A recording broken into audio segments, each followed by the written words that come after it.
Well, hello there, humans, bees, earthlings, wherever you are, wherever you are, whatever you're doing, if you're lucky enough indeed to be doing it too. I am Bushka on Blitz, and this is the FV4202. Now I'm going to do a little bit of a chat about this tank. I'm going to talk a little bit about how it was affected by patch 4.9. Well, not a great deal, because I've already done that with the Centurion 7-1, and what I want to talk more about with this tank is playstyle, not just with this tank, but with any tank that's a gun depression tank and is fragile. And I want to talk about Hesh in particular too, because there's going to be a couple of instances in this game where you're going to see Hesh bounce in this video rather. And high explosive squash head is the reason that this tank and the Centurion 7-1 are constantly getting rebalanced and have constantly had buffs and nerfs and all kinds of things occur in their checkered history. It is a round that has huge potential, very, very high risk, exceptionally low reward when it goes wrong. But when it goes right, like that, you can put 460 alpha shots in the hatches of Soviet mediums. And these are great things to be doing. And you can sometimes get 101 alpha shots out of it because it's high explosive squash head. Now, I'll get back to the high explosive bit in just a second. They gave this tank an increased rate of fire, which is a big buff. And it's turned it into a very, very good tank.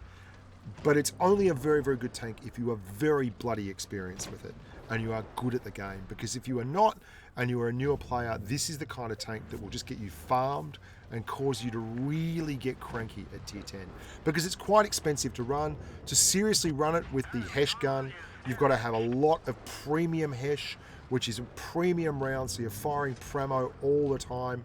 And its repair costs are high as well. It's a drain on the wallet, but it is a challenging tank that is a lot of fun to run as well.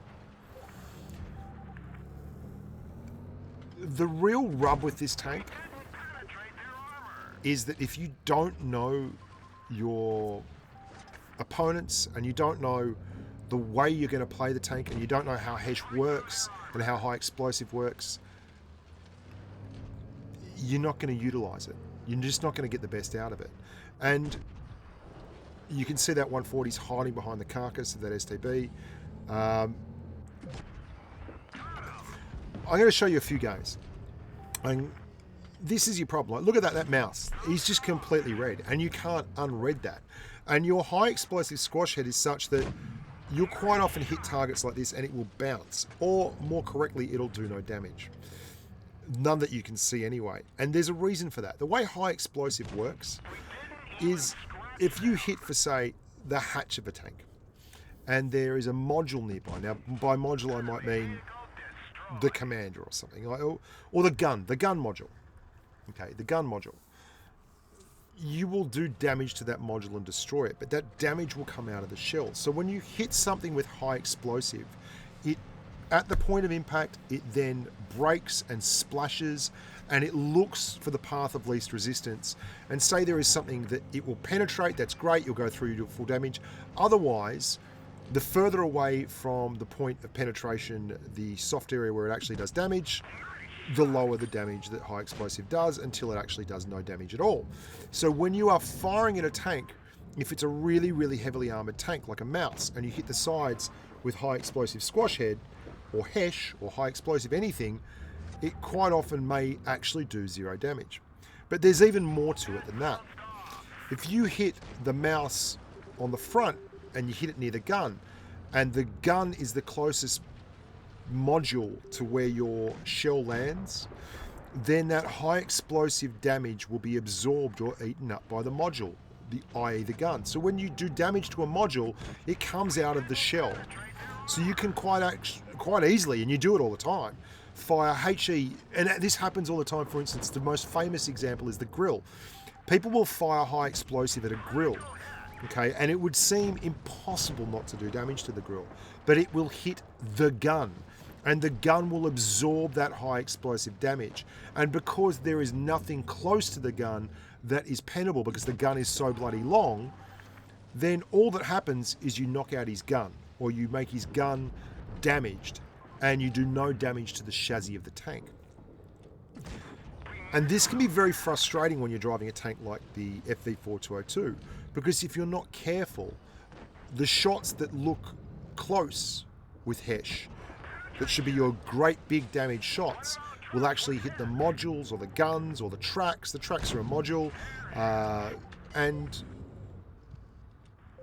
you won't do any damage at all, or you'll do exceptionally limited damage.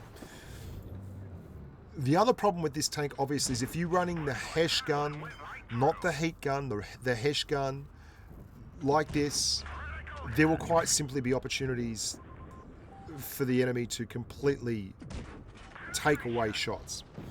If they angle correctly in a heavy tank, there are many heavy tanks that will have under 265 or under 255 millimeters of, over 255 millimeters of armor in various situations. And that can mean it's really, really tough to pen, and it's really, really tough to do damage. But the reward on this is when you get the opportunity to snipe, or you get the opportunity to get side shots into tanks that have flat sides with susceptible to Hesh areas. And Hesh, if you're running calibrated shells, for instance, will do 231 millimeters a pen. So there's a lot of tanks out there with lower glacis, the lower glacis of a tank that is under 231 millimeters, that have turrets that are under 231 millimeters. And even then, you can always fire Hesh as a high explosive shell and have it splash. Here's the thing though, it's 105 millimeter high explosive, which isn't the most amazing high explosive in the game. Hesh is really weird like this. You'll quite often get shots that will bounce. They'll actually bounce. It doesn't do damage to a module that you can see, and it doesn't do any splash damage at all, and it makes you go, wow, well, how does that work? Because isn't Hesh high explosive? And the answer is, well, yes and no. Apparently Hesh is high explosive when it pens, or when it hits somewhere that it can actually splash damage to, but at times, if the armor's thick enough, it doesn't seem to have a great big splash radius like a 105 millimeter gun you'd expect would. Anyway, I digress, but suffice to say that if you're firing Hesh from this tank, you'd better know what you're doing, because if you don't, you are going to be doing next to no damage, and you're going to miss the opportunity for the tank to be really dominant. And it can be dominant at times, it certainly can. It's another one of those lovely situations though, where the reward of that dominance isn't always what it should be, because you are literally just rolling the dice. And it's kind of like the Object 263 that you can see there. It's got a great armor profile that bounces an awful lot of shots until it doesn't. And when it doesn't work, the tank's pointless. But if the armor profile works and is awkward as buggery and does all the kinds of good things, then ripper. Now you can see I'm on the flank here, and I've got two tanks going for me. The rest of the team is over there, and they've got like a bunch of other tanks on them.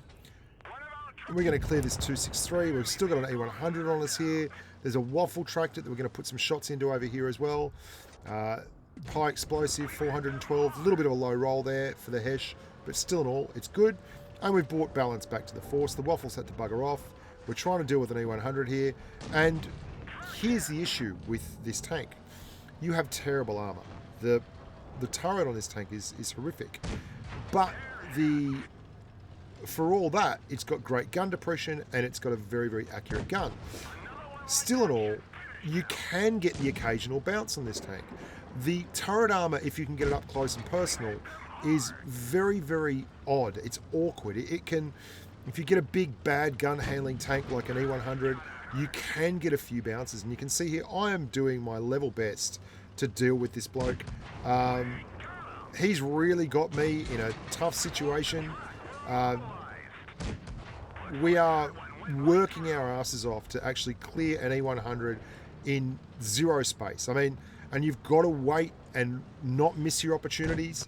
And I'm trying to just move backwards and forwards so that as he goes for this shot, I can dodge it. There we go. And then we hear his turret, and we're finally around. Oh, look, we took damage there, but I think we did pretty bloody well to clear this bloke. And we lose it here. I mean, we'd lost it already.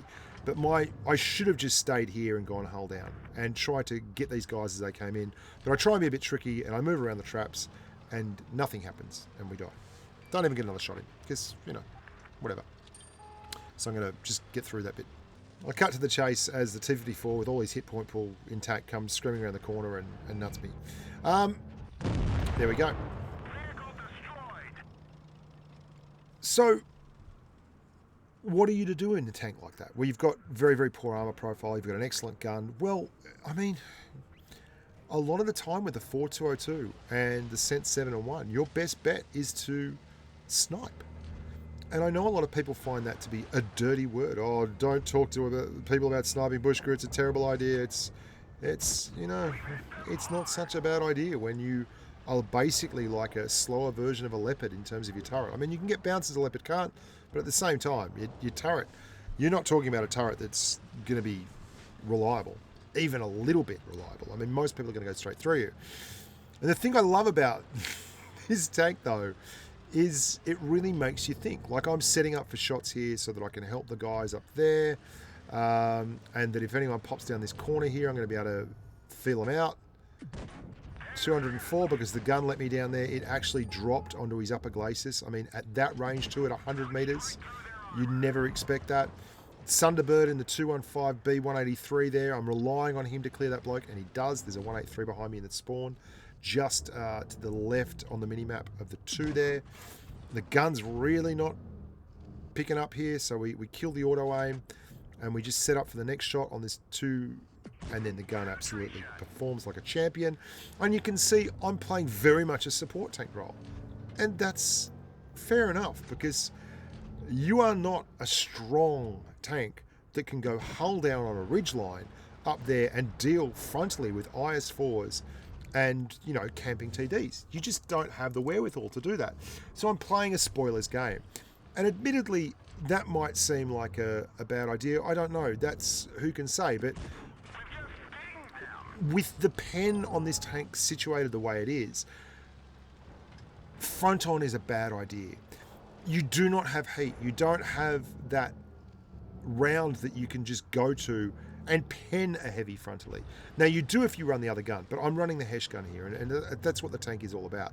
Like, if you are so keen to run a gun that's not Hesh, there are a bunch of other 105mm mediums that you can run, do 350 alpha, and get to grips with. And that's great. But if you want to play something different, and God knows that's why I love most of the tanks I love in Blitz, because they have a little bit of difference about them, then this is the gun you want to run. You want to run the Hesh gun. That's all there is to it. And that will negate a lot of the playstyle that, say, you can get away with in a T62A or an M48A1 pattern with very awkward armor and the ability to, you know, actually go hull down and get bounces. That is possible against some low pen mediums like an E50M or a WZ121, but I wouldn't recommend it.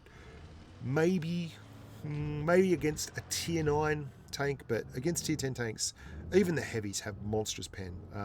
Your 113s, your IS4s, they can get up towards the high 300s in their pen, and that's a massive amount of penetration. So you have to be very smart with the way you play the tank. And you have to be very smart. This is the same kind of playstyle you can run with Leopard 1 or one of those tanks. And you can see I'm using every trick I can to ensure that I'm putting out damage without taking damage back. And indeed, that's exactly what I've done. And I've been very valuable on this flank here. I've kept these guys spotted up so that they haven't been able to just roll down and do whatever they wanted to do. And then we've got a full roll of 550 into that grill. We're really playing this flank pretty tight. We've got a 183 and a grill in front of us. I make a massive mistake here. Now, I'm going to have a mea culpa. I've just talked about all the negatives of the tank, the lack of armor profile, the fact that you have to be really, really careful playing it, and the fact that if you're not, you're going to get punished for it. Now, you'll see there is a T62A. He doesn't pop on the map until I go down here. And then I'm like, oh, buddy, I thought you'd moved around, but you haven't.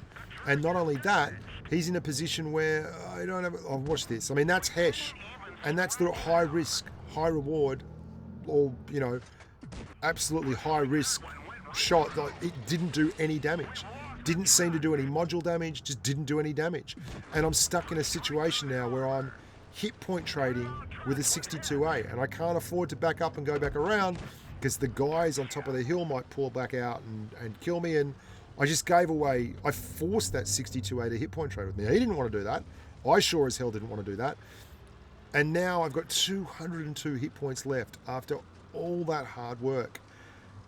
And I thought this game, more than any other game, illustrates the vagaries of the FV4202 because it's looked pretty strong up until now. I'll agree. I've done everything pretty much right in the other games, the preceding games. I played it pretty solid.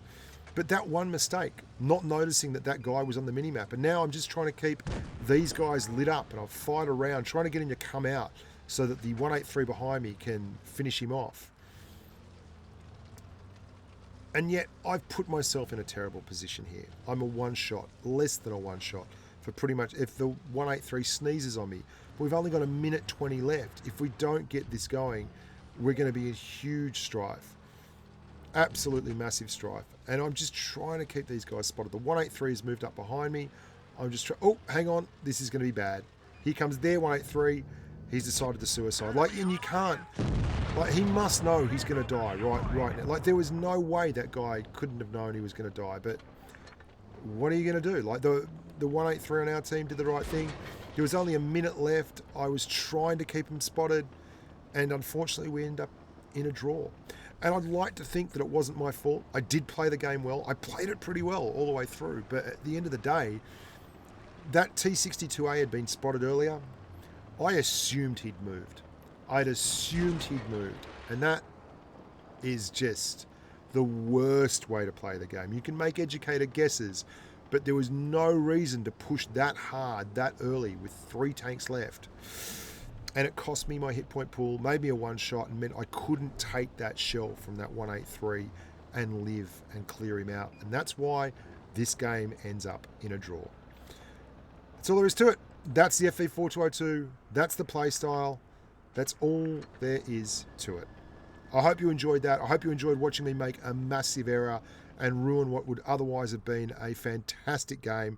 Probably would end up being 5.5k minimum. Ooh, that hurt. I'm Bushka on Blitz. Hope you enjoyed that. Look after yourselves and stay safe on the battlefield.